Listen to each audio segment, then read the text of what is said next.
সেই আল্লামা সাইদির কবর। এখানে চিরনিদ্রায় শায়িত আছেন পুরাণের পাখি শহীদ আল্লামা দেলোয়ার হোসেন সাইদি রহমতুল্লাহ আলাইহি।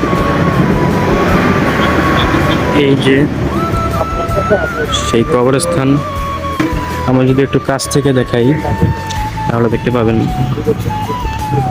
ওই যে যদি জুম করে দেখাই, আল্লামা দেলোয়ার হোসেন সাইদি রহমতুল্লাহ আলাইহি, এখানে জন্মকাল এবং মৃত্যুকাল লেখা আছে। এই যে সেই কবরস্থান, এবং এখানে বিভিন্ন মানুষ আসছেন দৈনিক এবং জিয়ারত করছেন। এই কবর জিয়ারত করা সবার সৌভাগ্য হয় না। রাস্তায় দেখা হলো, এটা পিরোজপুর সদরের পিরোজপুর নতুন বাস স্ট্যান্ডের কাছেই জায়গাটা অবস্থিত। যারা আসবেন পিরোজপুরে অবশ্যই এই জায়গাটা দেখে যাবেন।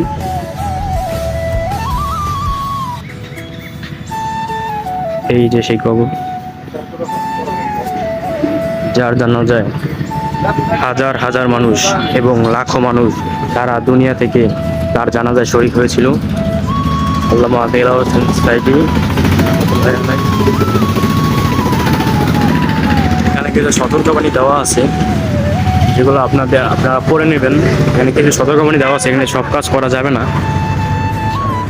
তার মধ্যে এখানে কবরে চুমো খাওয়া যাবে না, স্পর্শ করা যাবে না, এখানে কান্নাকাটি করা যাবে না। তিনি নিজেই বলে গেছেন, তাহলে তার দায় তিনি নন।